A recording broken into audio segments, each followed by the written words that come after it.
referência dessa prática é o capítulo 2 do livro. O capítulo 2, ele é como se fosse uma introdução ao ambiente do SPSS. Como que é cada menu, como que são os botões principais, como que insere dados. Então, se vocês tiverem alguma dúvida depois dessa aula, quando vocês estiverem fazendo o trabalho de vocês também, vocês podem consultar esse capítulo 2 do livro do SPSS, tá? Ele é bem operacional, tipo um manualzinho mesmo. Não é muito teórico, não. É mais para vocês familiarizarem com o programa. A tela do SPSS é essa daqui, né? Parece uma planilha de Excel. Ele vai ter dois botões de aba, que é vista da variável e vista dos dados, embaixo, né? Vai ter uns botõezinhos e aqui vai ter os menus para fazer as análises. E o principal está aqui, que é como se fosse uma planilha. Então, cada um dos nossos elementos, por exemplo, cada município, ou pessoa, ou país, né, vai ser uma linha. E nas colunas vão ser as variáveis, por exemplo, renda, moradores, expectativa de vida, ou qualquer dados que vocês tiverem. Vai ser aqui nas variáveis.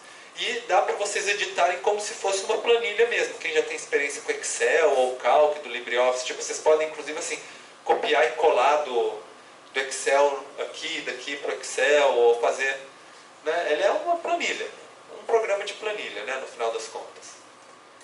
E além do SPSS, tem um outro programa instalado no computador de vocês, que é o PSPP. Vocês estão vendo que ele é o inverso, né?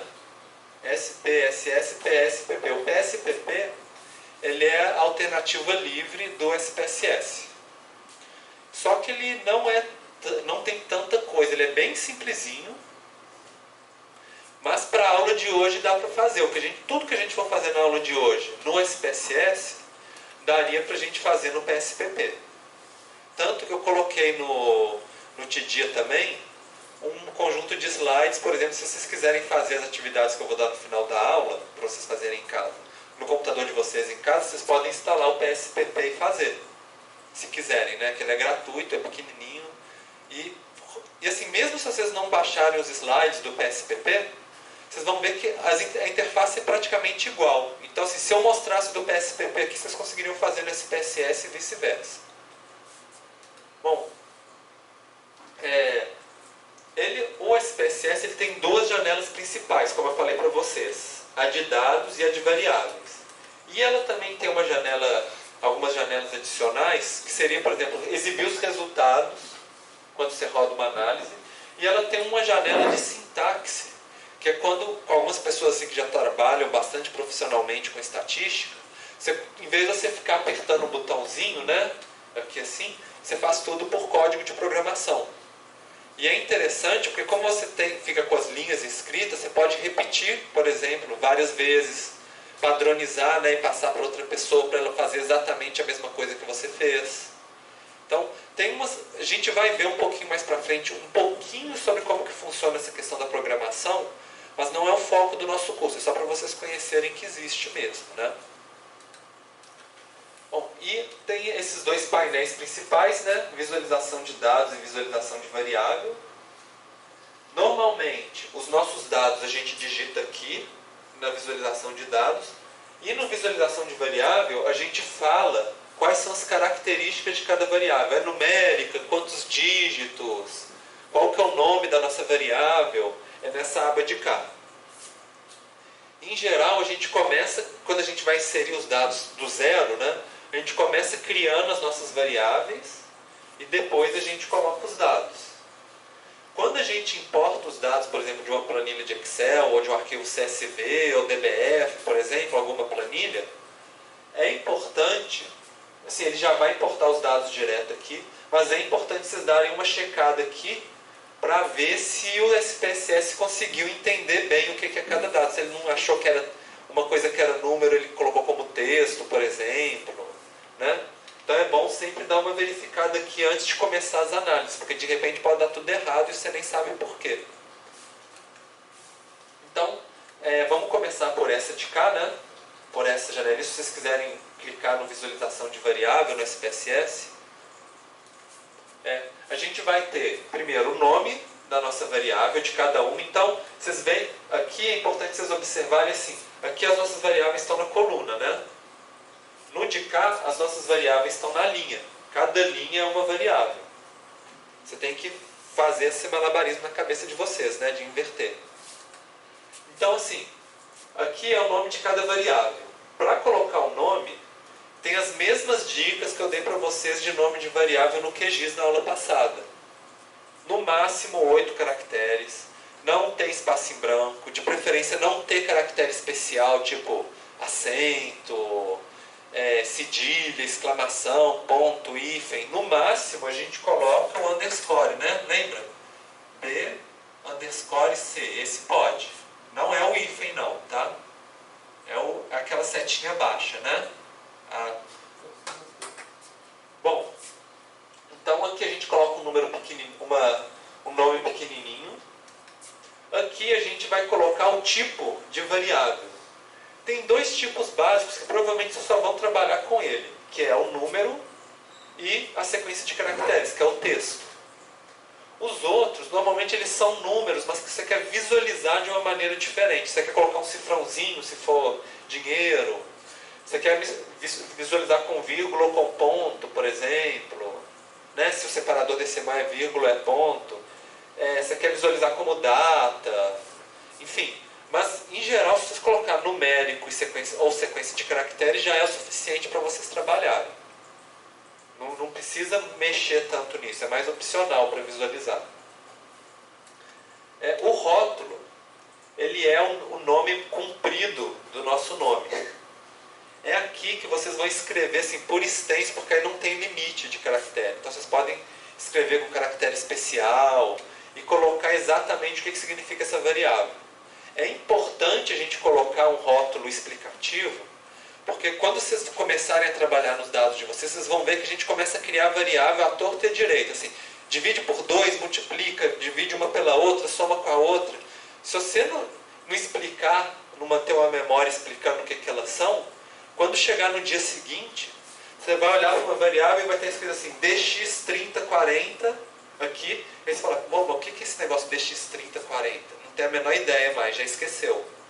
Então, aqui que você escreve, né? O que significa. Outra questão importante do rótulo é que na hora que vocês criarem os gráficos de vocês, o que está escrito aqui no rótulo é que vai aparecer no gráfico de vocês. Então, é importante os eixos dos gráficos, né? Vocês escreverem uma coisa que as pessoas conseguem entender. Não é o DX 4030, por exemplo, né? Ninguém vai entender o que é isso. Mas se falar número de residentes, todo mundo vai entender o que está escrito. Aqui são os valores que normalmente a gente coloca nenhum, mas tem um tipo específico de variável que a gente vai precisar colocar, que é quando a gente tem categorias. Categorias pode ser, por exemplo, tipo de casa ou apartamento, que seria esse exemplo. Para o SPSS, se a gente quer dividir os nossos dados em grupos, né? A gente não pode escrever, por exemplo, na nossa tabela, por extenso assim, casa, apartamento, não é assim que o SPSS entende. Você tem que atribuir um número para cada classe. Casa vai ser 1, apartamento vai ser 2. E aí a gente coloca 1, 2, 2, 1, 1, 2, mais ou menos assim. E aí, aqui nos valores a gente vai falar para o SPSS. Assim, quando for 1, significa que é casa. Quando for 2, significa que é apartamento. Então, se vocês dão um clique em algum valor aqui, vai aparecer essa janelinha e aí você coloca valor 2, apartamento, adiciona. Depois, valor 1, casa, adiciona. Aí vai aparecendo na listinha aqui. É interessante, depois que vocês fazem essa vinculação, essa chave aqui, depois, se vocês têm uma variável, né, que vocês colocaram 1 é casa, 2 é apartamento, tem um botãozinho aqui no SPSS que se vocês clicam nele, ele visualiza de acordo com a chave.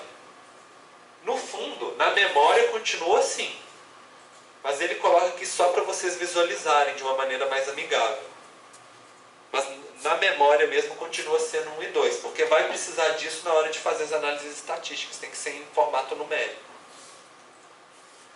Bom, então, assim, antes de passar para frente, eu queria ver mais uma parte conceitual com vocês, que são os tipos de variável, que a gente já começou a ver agora nesse negócio de casa e apartamento, né?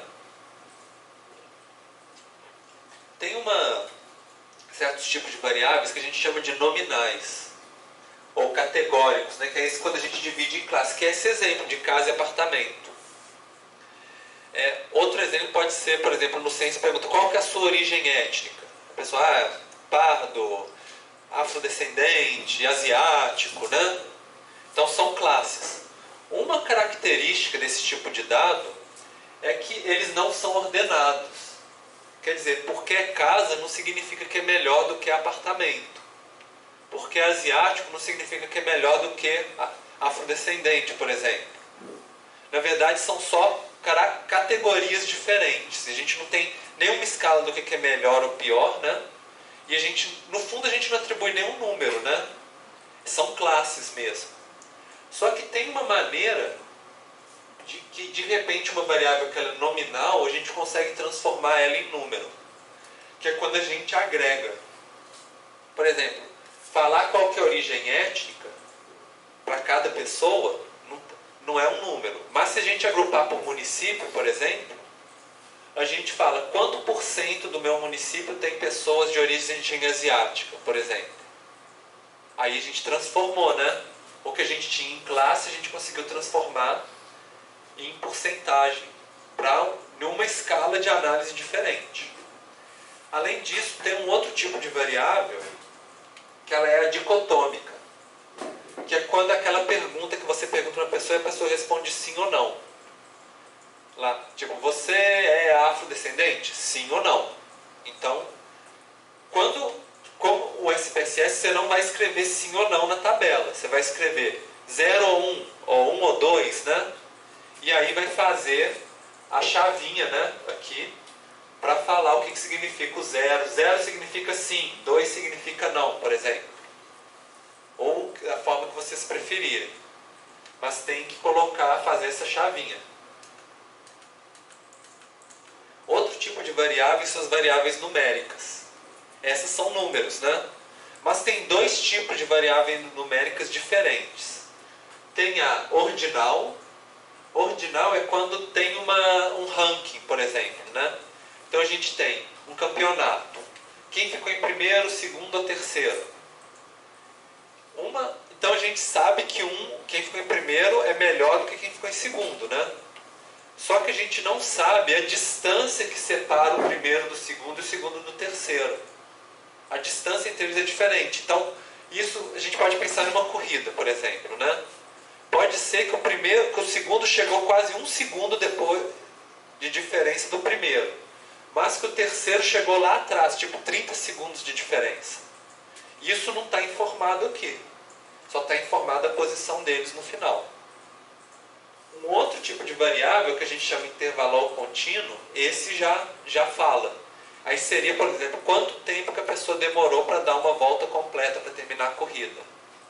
Aí a gente já consegue comparar uma pessoa que terminou em 10 segundos e uma pessoa que terminou em 11, né? Então deu 1 segundo de diferença. A outra que demorou 20 segundos foi o dobro do primeiro, né? Então é o que a gente chama de intervalos ou contínuos. É o único desses que eu mostrei para até agora que a gente consegue calcular a média e dispersão. Para o ordinal, a gente não consegue calcular. Como que é a média dos lugares no campeonato? Não dá. Qual que é a média da categoria? Né? Não dá para calcular a média. Então, mas intervalar dá. E um caso específico do intervalar em contínuo é o que a gente chama de razão. Que aí são variáveis mais complexas, quando a gente divide uma pela outra. Por exemplo, habitantes por quilômetro quadrado. Peguei o número de habitantes e dividi pela área, né? Ou então tem umas que não tem nem dimensão, por exemplo, porcentagem.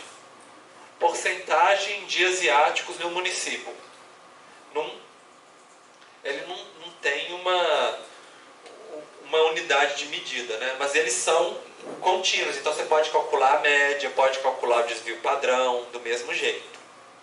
Então agora que eu já expliquei para vocês os tipos de variáveis, a gente tem onde colocar eles aqui no SPSS. Então a gente tem basicamente 3 tipos principais. O nominal é quando é a categoria. Lembra que eu falei para vocês o tipo, né? Se é casa ou apartamento. Nominal. E o ordinal é o que eu falei para vocês da posição na corrida, né? Primeiro lugar, segundo lugar, terceiro lugar. E o escala é aquele que aí realmente é um número que a gente consegue medir. Por exemplo, a renda, né?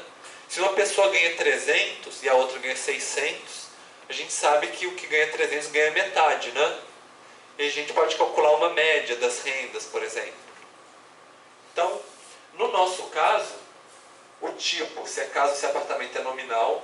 O número de residentes e a renda são escalares. E o identificador é nominal. Mas só que ele é numérico, né? Por que vocês acham que ele é nominal? Exatamente. Se o município se o domicílio é o número 1, 2, ou 3, ou 4, primeiro que um é melhor do que o outro. E segundo que não dá para se tirar uma média, é só o identificador, né, a etiquetinha de cada domicílio. Agora, o que acontece muitas vezes quando a gente importa um dado, por exemplo, que vem do Excel, do Calc, ou um arquivo CSV, algum tipo de tabela no SPSS, é que ele reconhecer errado o tipo. E aí é sempre bom, depois que vocês importarem, vocês conferirem aqui se é realmente escala que você quer, se é nominal que você quer. Então eu estou dando essa dica para vocês de repente não falar assim, mas os meus cálculos estão dando tudo errado. Mas pode ser porque você não configurou isso aqui direito. Então é importante a gente olhar sempre essa coluninha de cá das medidas. Um outro importante é essa coluna do ausente, que em algumas versões do SPSS é omisso. De você está ausente, não está? Tá, né? Esse ausente é quando a gente não tem dado para algumas células na nossa tabela. Pode ser, por exemplo, que quando o cara do censo foi lá no domicílio, o domicílio estava fechado, por exemplo. Não conseguiu entrar. Então, todos os dados vão estar sem dados. Ou então pode ser que na hora que o cara do censo foi respondendo as perguntas, a pessoa falou, nenhuma delas a pessoa falou, eu me recuso a responder qual é a minha renda. Não vou falar. Aí o cara do censo fala, não tem dado, não informou, né? Então, muitas vezes quando a gente está trabalhando com planilha, existe um número que a pessoa que está anotando os dados coloca quando o dado é ausente. Por exemplo, menos 999. Então, toda vez que eu escrever menos 999, significa que o dado dessa célula está ausente.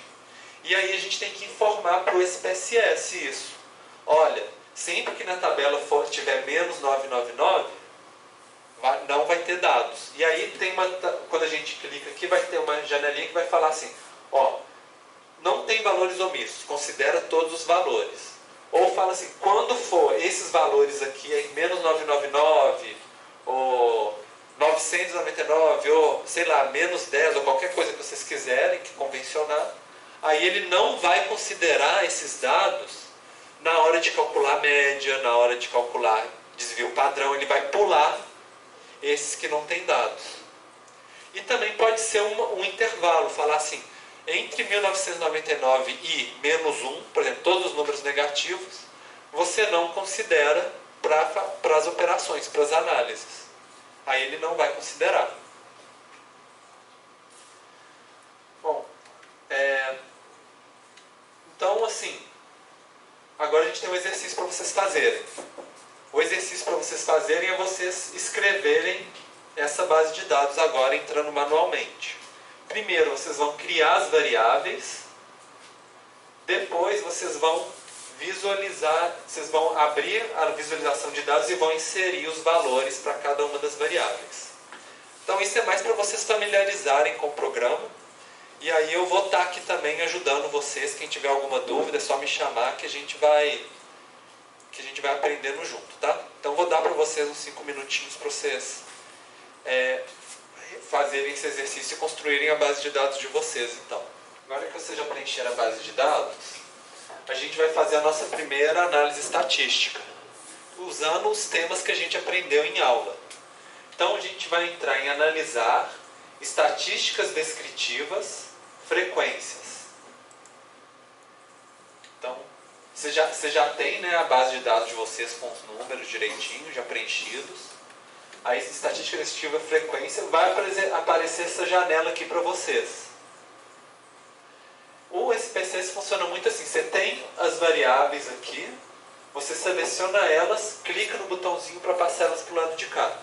Se vocês quiserem tirar elas, é só clicar aqui e clica no botãozinho que ela volta para cá. Né? E a gente vai escolher o número de residentes e a renda total para a gente tirar as nossas estatísticas básicas. E nós vamos desmarcar essa opção aqui, exibir tabelas de frequência, se tiver marcado no de vocês. Que só vai falar assim, tem tantos domicílios com valor tal, tantos com valor tal. E a gente não vai precisar disso para as nossas análises agora. Né? E nós vamos primeiro entrar no botão aqui estatística e depois a gente vai entrar no botão gráfico. Cada uma a gente vai configurar algumas coisas. No estatística, se vocês clicarem aqui, né, em estatísticas, a gente vai escolher quais são as estatísticas que a gente vai trabalhar. Então, quais são as tendências centrais? Média, mediana e moda. A gente já aprendeu as três na aula de hoje, né? E as de dispersão? O desvio padrão e a variância. Vocês lembram, né? Desvio padrão, raiz quadrada da variância. E a gente vai avaliar também a distribuição, que é a assimetria e a curtose. Vocês lembram? Que é se parece ou não com uma curva normal. A ideia desses índices de assimetria e de curtose é que se o valor for zero, significa que é igualzinho uma distribuição normal. Se for negativo, lembra que eu falei? Distribuição assimétrica, positiva, negativa, né? Aquelas que não eram, né? Mas a gente vai ver isso aqui com mais detalhe, como é que interpreta, na aula que vem. Nessa aula é só para vocês verem que ela existe. Depois, vocês vão entrar aqui em gráficos, né? Depois, marcou aqui direitinho. Clicou em continuar. E aí a gente entra em gráficos aqui. Nos gráficos, a gente vai marcar para exibir o histograma, que é a nossa distribuição de frequência. E a gente vai marcar esse Vzinho aqui, para que em cima do nosso histograma a gente trace uma curva normal, porque aí a gente vai poder comparar visualmente se o nosso histograma está parecido ou não com uma curva normal. Então, a gente... desculpa, aí vocês podem mandar continuar e mandar rodar a análise, né? Que seria esse OK aqui. Quando vocês clicarem em OK, aí ele vai pular uma nova janela, que é a janela de resultados.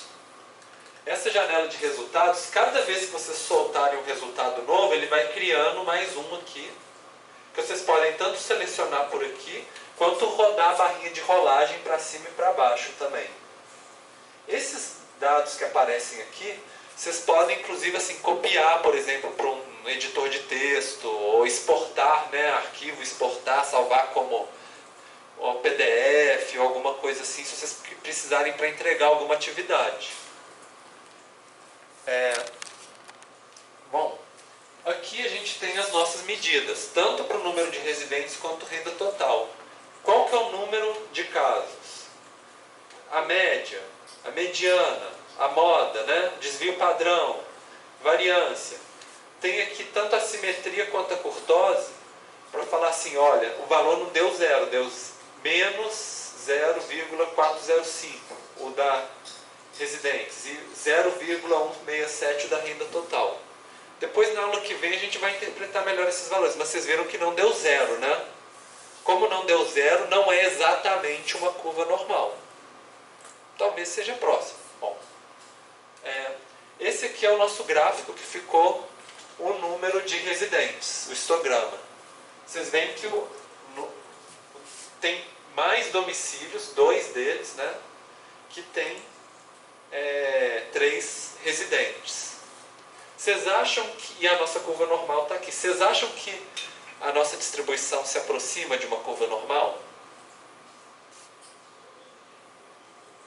Mais ou menos? Mais ou menos. Ela é simétrica? Vocês acham? Negativamente certo. Isso, exatamente, porque ficou mais pro lado de cá, né? E a gente pode ver assim, o ideal era que os barras batessem certinho com a linha. Vocês veem que essa aqui, ó, ela devia ser um pouquinho mais alta, né? Essa aqui já podia ser um pouquinho mais baixa. Se a gente quisesse que ficasse totalmente simétrica, batendo com a linha. Por isso que não bateu certinho, né? A gente tem aqui qual que é a média, desvio padrão, tem algumas coisas. É interessante que aqui no título e aqui embaixo deve estar exatamente o rótulo que vocês escreveram para a variável, né? Que vocês escreveram aqui no rótulo. Aí vai aparecer no gráfico. Agora o nosso histograma da renda total ficou meio esquisito, não ficou? Porque acabou que não repetiu, não teve nenhum domicílio que tinha a mesma renda e acabou que não, nem agrupou direito, né? E ficou essa coisa meio esquisita. Então realmente não parece com uma curva normal, né? De maneira alguma. Bom, então era mais ou menos isso, né? Eu acho que as análises.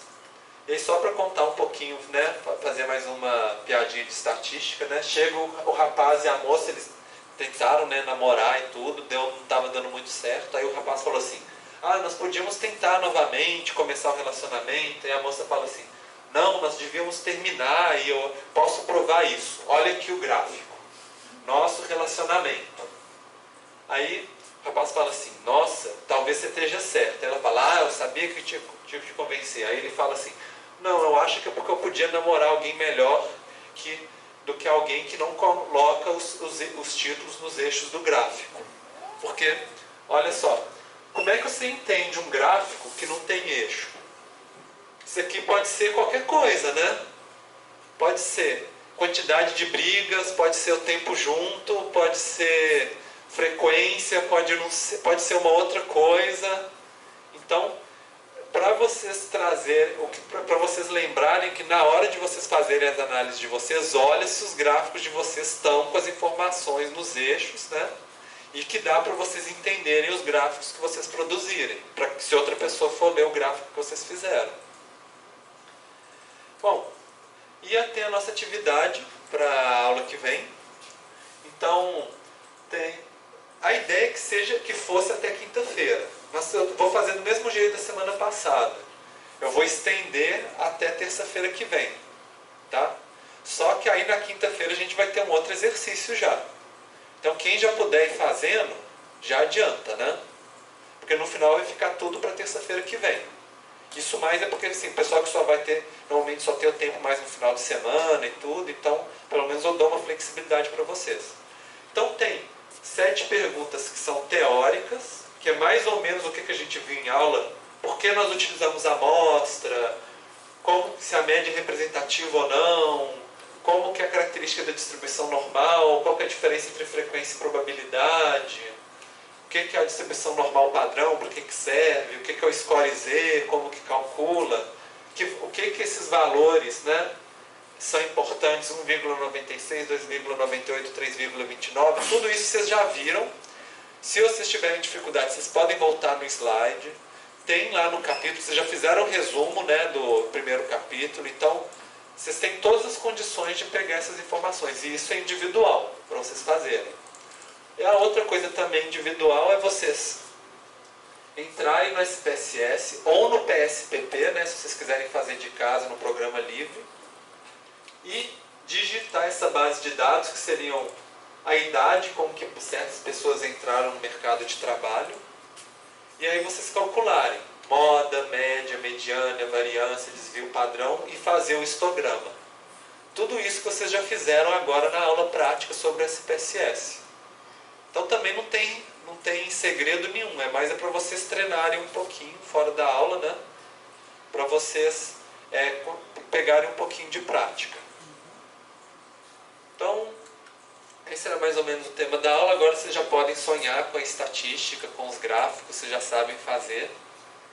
E é isso, gente. Alguém tem alguma dúvida relacionada ao exercício, à atividade?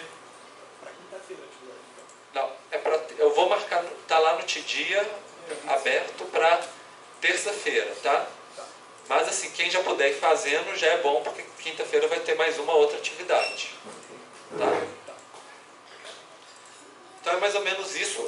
Alguém está sem... O pessoal que está sem grupo, né, tinha 2. Alguém está sem tema ainda? Esse tempinho agora, se tiver alguém que quiser conversar comigo sobre o trabalho, trocar alguma ideia... Vi que teve gente que me mandou e-mail durante a semana também querendo conversar, então eu fico aqui à disposição, tá? E também entre os grupos, se vocês quiserem conversar entre vocês relacionados ao trabalho, então vocês podem ficar à vontade também, tá? O conteúdo da aula a gente já termina aqui, e aí quinta-feira a gente continua então, beleza?